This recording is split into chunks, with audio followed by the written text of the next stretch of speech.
My mom texted me, "Don't come to the wedding. You and your kids just make things awkward." No warning, no phone call, just that sentence, cold and final, lighting up my screen while I stood in the pharmacy line with a $140 prescription in my hand. My sister reacted with a laughing emoji. I stared at it for a second, then typed back, "Then you won't need my card for the venue."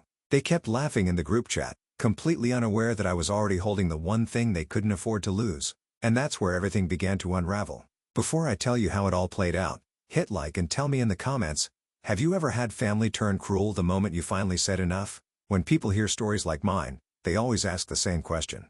How could your own family treat you like that? The truth is, it didn't happen overnight. My mother, Angela, had a gift for turning guilt into currency, and I was her most reliable bank. Ever since I was 16, she'd call it helping out, but somehow that help always came with an invoice attached. When my sisters Jenna and Megan were in college, I co-signed their student loans because Mom said, "You've got the steady job." When our stepdad Rick lost work for a few months, I covered utilities, groceries, even Mom's hair appointments because she swore she'd pay me back when things got better. They never did. I guess I learned early that in our family, love was measured in payments. Still, I kept giving because I thought that's what daughters do. I'm 35 now, a single mom of two, working as an accountant at a pharmaceutical company. My days blur between spreadsheets, school runs, and the quiet kind of exhaustion you only understand if you've ever had to hold everything together by yourself. And even then, I made time for them. For months, I'd been helping Jenna plan her dream wedding. Every invoice, every call, every deposit, my name was on it. She wanted a lakeside venue with a glass reception hall, the kind of place that looked perfect on Instagram, but cost more than most people's cars. I told myself it was fine, that she deserved it. I just didn't realize I was funding my own humiliation. Looking back, there were signs, tiny moments that should have warned me. The way Mom's tone changed whenever I asked about sharing costs. The way Jenna brushed off my questions like I was just a worker on her payroll. "You're so good with money." She'd laugh. "You can handle it." And I did $3,000 for the deposit, $1 and $200 for catering consultations, $600 for floral samples, all charged to my credit card. I told myself it was temporary, that they'd pay their share once things settled. They never did. Still, I stayed involved. I showed up to fittings, scrolled through fabric swatches, even took the venue tour while Jenna said she was too stressed to go. Mom kept reminding me family sticks together, and I believed her right up until that text. Maybe that's why it cut so deep. It wasn't just about a wedding. It was about realizing I was only valuable as long as my card worked. Standing in that pharmacy line, I wasn't thinking about revenge or money. I was thinking about all the times I begged to be seen as a daughter, not a resource. And somehow that text made everything perfectly clear. I wasn't part of their celebration. I was their safety net. And now I was done. The next morning, the group chat was still buzzing like a hive. My phone lit up again and again. Laughing emojis, inside jokes, a meme of a bridesmaid tripping down the aisle. It wasn't just cruel. It was coordinated. They were all in on it. I stared at those messages for a long time before muting the chat completely. That small click felt louder than anything I could have said. I sat on the edge of my bed, phone still in my hand, and thought about the last 6 months. Every receipt, every deposit, every favor that had been brushed aside like it meant nothing. I had spent over $4,000 helping them prepare for the big day. I had rearranged my life, skipped weekends with my kids, took time off work, all to make sure everything looked perfect for Jenna. And now they had decided I was the one ruining it. That realization didn't sting the way I expected. It burned, but underneath the heat, there was something steady clarity. They had never wanted me there. Not really. They wanted what I could give, not who I was. That night, Rick called me. He didn't say much, just that he'd seen the messages. His voice was quiet, careful. "You don't deserve that, Adeline," he said. "You've done more than anyone." I could hear the hesitation in his tone, the guilt of someone stuck between loyalty and truth. I told him not to worry, that I was fine. He didn't believe me, but he let it go. When we hung up, I opened my laptop. I scrolled through the venue contract, the one I had signed and paid the deposit for. My name stared back at me in bold black letters. Primary contact, Adeline Moore. I hadn't noticed how heavy those words felt until now. I looked around my apartment, quiet, dimly lit, the kids asleep in their rooms, and realized this was the only space that ever felt safe. Everything outside these walls belonged to them. The guilt, the expectations, the manipulation, but this was mine. My cursor hovered over the email draft I had started weeks ago when the venue asked for final confirmation. I remembered the coordinator's friendly voice. "You can reach out anytime if you need to make changes." My fingers tapped the keys before I could second-guess this myself. I typed, "Can I cancel the booking if needed?" and hit send. The next morning, The reply came, "Yes, since you're the primary on file." I sat back, reading it twice, my pulse steady for the first time in days. They thought I'd stay quiet, that I'd keep paying, keep apologizing, keep trying to earn a seat at a table that had already decided I didn't belong. But what they didn't know, what they never imagined, was that the table was about to disappear entirely.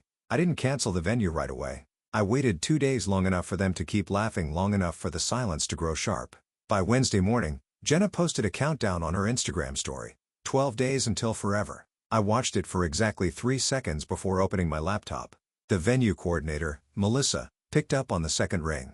She remembered me right away, probably because I was the only one who ever showed up for the planning meetings.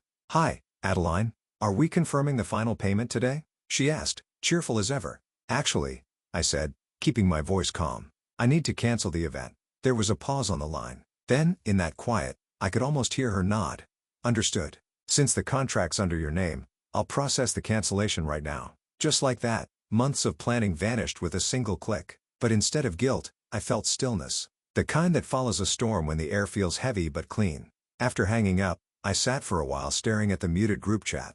They were still posting memes about the drama queen ruining the mood. I almost smiled because in a few hours, they'd realize what real drama looked like. That afternoon, I made a second call to Carla and Denise, my 2 oldest friends from college. They'd eloped during the pandemic and never got to celebrate properly. When I told them the date and the venue were suddenly free, they thought I was joking. "No joke," I said. "It's yours if you want it." My treat. There was silence, then soft crying through the line.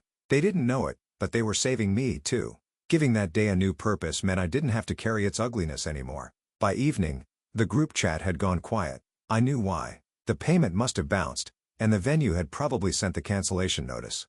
I imagined the panic spreading like wildfire. Jenna refreshing her email, Mom pacing the living room, Megan typing in all caps. I poured myself a glass of water, leaned against the counter, and waited. Not out of cruelty, but curiosity. How long would it take before they realized the only person who ever kept things together was gone? They had turned my kindness into a joke. Now they were about to learn what happens when the punchline walks away. The fallout started faster than I expected. By Thursday morning, my phone was vibrating nonstop. Jenna, Mom, and Megan all calling, all leaving the same frantic messages. "Why did the venue say the booking's gone? Adeline, call me back right now. What did you do?" I didn't answer. I wanted them to feel that silence. For once, they could sit in the confusion they'd built for me all these years. By noon, Rick called. His tone was low, but steady. "They're losing it," he said. "Jenna's crying. Your mom's yelling. And Megan's trying to find someone to blame." I told them this would happen. He paused. "I'm sorry, kiddo. You deserved better." I didn't cry. I just said, "Thank you for seeing it." That night, my mother called my house phone, a number she hadn't dialed in years. The ring sounded foreign in my own home. When I answered, she didn't waste time with greetings. "How could you do this to your sister? You sabotaged her wedding." I let her rant, her voice sharp and trembling. When she finally stopped to breathe, I asked quietly, "Was I even invited anymore?" There was silence. Then she tried to backtrack. "You took that message the wrong way. We were joking. You know, Jenna gets stressed. She didn't mean it." I almost laughed. "You all thought it was funny enough to post memes, Adeline," she said, her voice trembling between anger and guilt. "Don't make this worse. Just fix it." I hung up. No yelling, no dramatic exit, just a clean disconnect. The next morning, I met Rick for coffee downtown. He looked tired, the kind of tired that lives in your eyes. "Your mom's been impossible," he said. "Jenna is calling every venue within 50 miles, but everything's booked." "What about the catering?" I asked. He shook his head. "Refunds are gone. Non-transferable." For the first time, I saw the corners of his mouth twitch into something close to a smile. "You know, I told her if she doesn't apologize to you, I'm not paying a dime." I sipped my coffee, letting the warmth fill the quiet between us. "And what did she say?" He looked down. "She said, 'I'm being manipulated by you.'" I smiled back. "Maybe you're just paying attention." By Sunday, the silence from their end turned eerie. No calls, no updates, not even a single post from Jenna. I thought that was the end of it until Rick texted, "They found a new venue, Wednesday evening. Cheap banquet hall outside town." He didn't need to say more. I could picture it already. The fluorescent lights, folding chairs, buffet trays, steaming under tin foil. On the day of the wedding, it rained. Not a soft drizzle, but a cold, relentless downpour that turned the parking lot into a puddle. I wasn't there, but I didn't have to be. People sent me photos. A cousin texted, "What happened? It looks sad." Jenna didn't tag me in anything, of course, but Megan slipped up, posted a blurry shot of the hall, beige walls, plastic flowers, cheap sound system. The caption read, "Round 2, no drama." The irony almost made me laugh. Later that night, Rick called. "You won't believe this," he said. During the bouquet toss, one of Jenna's old friends caught it and shouted that the groom still been texting her. Whole place went silent. I covered my mouth, not out of shock, but to hide the smile I didn't want him to hear. "Your mom blamed me," Rick continued. "Said I invited the wrong people. Said this is all my fault. I told her she pushed away the only person who ever kept this family together." He exhaled long and heavy. I think she finally understood it. Maybe not the words, but the silence after. When the call ended, I sat on my couch for a long time, listening to the quiet hum of the refrigerator, the faint breathing of my kids asleep down the hall. I expected to feel vindicated, maybe triumphant, but instead I felt calm, like something heavy had finally slid off my chest. The next morning, Jenna texted me for the first time since the chaos began. "You must feel proud of yourself. Everyone's talking about how cold you are." I stared at the message, thumb hovering over the screen. For a moment, I considered replying, explaining, defending myself. But what would be the point? She didn't want the truth. She wanted a reaction. So I put the phone face down and let it buzz against the table until it stopped. A few days later, Rick texted again, 2 words. "I'm leaving." I called him immediately. "You mean?" "Yeah," he said. "I told your mom I'm done. I can't live in a house where decency is treated like betrayal." His voice softened.